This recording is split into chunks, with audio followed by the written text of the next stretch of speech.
Улсын хурлын 30 гаруй гишүүн жижигдэн үйлдвэрлэлийг хөгжүүлэх сангийн зээлийг албан тушаалаа ашиглан авсан. Эдгээрээс 13 нь авсан болохоо хүлээн зөвшөөрсөн. Баялаг бүтээгчдэд очих ёстой байсан зээлийг улсын хурлын гишүүд авсан нь гэмт хэрэг гэдгийг ерөнхий прокурор нь хүртэл маш тодорхой тайлбарлсан. Иймээс энэ хэргийг улсын хурал дээр төр хороо байгуулж шалгах саналыг улсын хурлын гишүүн Номтой хоёр гаргаж тогтоолын төсөл боловсруулжээ.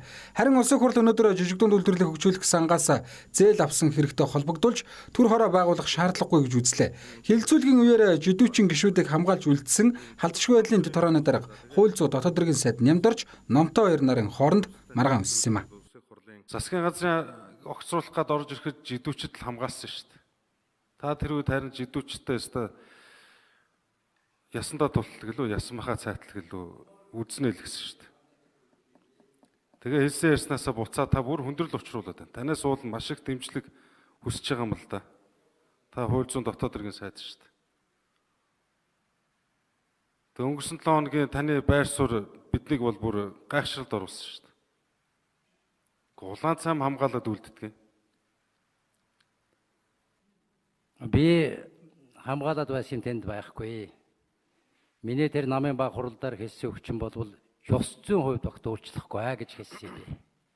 Хуулийн байгууллага ном журмаар нь оруулаад ирэх юм бол яг номоор нь ханднаа гэж хэлсэн.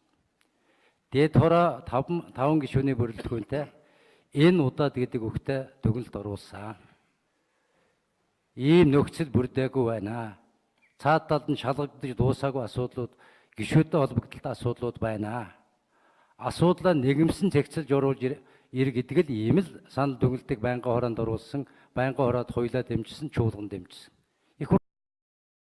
За ингэж маргасны эцэст улсын хурал жидүүгийн хэргийг шалгах шаардлагагүй гэж үзлээ. Шалтгаан нь хууль хяналтын байгууллагын хэргийг шалгаж байгаа болохоор төр хороо юу шалгах вэ гэдэг дээр эргэлзээ үүссэн гин. За уг нь жидүүгийн хэрэг нотлох баримттай маш тодорхой албан тушаалын гэмт хэрэгүүд. Гэтэл үүнийг их хурлын гишүүд нь улс төрийн зорилгоор хүлээн зөвшөөрөхийг хүсэхгүй энэ дээр жидүүчин гишүүдэд хамгаалсаар байна. Манай одоо жишээлбэл миний хуулийг одоо санаачилсан хуулийг нарийн сайн уншуулнаа дотор чинь одоо Номтой хоёр гишүүн таны ярьж байгаа бүх зүйл байгаа шүү дээ. Танилцах хэрэгтэй л дээ. Танилцвал бүх зүйл нь байгаа. Таны саналыг тусгацсан байгаа. Та тэрийг сайн хар унш. Энэ дотор чинь зөндөө зүйлүүд байгаа. Тийм учраас одоо энд төр хороог хэрвээ одоо дид хороогоо одоо эсвэл татан болгож иж энд дид хороогоо байгуулаарай гэж та хэлье. Тийм учраас дэмжих боломжгүй байна. Ийм илт, ийм зохион байгуулалттай зориулт бусаар хөрөнгөний ашиглацсан ийм юмыг гэмт хэрэг гэж үздэг юм бол юуг гэмт хэрэг гэж үзэх юм бэ? Ийм гэмт хэргийг хамгаалаад энийг зохион байгуулад энийг илрүүлж чадахгүй байж байгаа засгийн газрыг огцруулъя гэдгийг дэмжихээр одоо энэ засгийн газрын эсрэг өг дуурсан хүн болгон нөгөө талд нь тэр нөгөө 60 тэрбум талд нь хуваар орчдөг ийм л юм болчиход байна шүү дээ.